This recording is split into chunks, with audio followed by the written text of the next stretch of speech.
Hi everyone and welcome back. In this lesson, I'll walk you through how to create a solid round base, also called the base embryo, for the cat's head. It's the foundation of your sculpture, so getting it right is really important.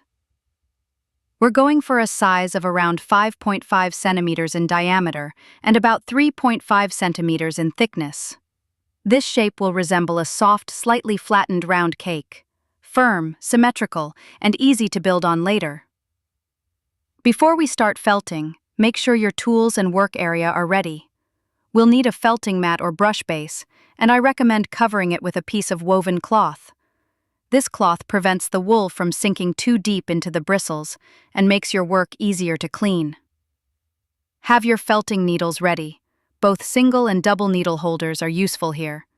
You'll also need a ruler or caliper to measure the final size, and some finger guards if you're just starting out. Start with your core wool. Take a long strip and begin gently folding and winding it inwards to form a spiral. As you roll, keep the tension tight and press it down firmly. The tighter you wrap the wool, the easier it will be to shape later, and the more compact the final base will be. As you build volume, try to keep the width consistent. Don't worry too much about minor imperfections. We'll adjust those when we start poking. After wrapping a decent size, give the ball a quick rub with your palms to help it hold together. Now, using your single needle, begin poking around the outer layer to secure the wool. You're not going for details yet, just light shaping to stabilize the base. Poke evenly from all angles to maintain symmetry. Once the surface feels slightly firm, continue compressing the shape with both hands. Think of this stage as setting the foundation for the head's form. At this point, your goal is to make the wool denser and more stable. Use firm and consistent pokes across the entire surface, especially around the edges. You can switch to a double needle holder if you're comfortable. It helps speed up the process. Make sure you're turning the base frequently to avoid uneven compaction. Also, don't poke too deep too fast. It's better to build density gradually.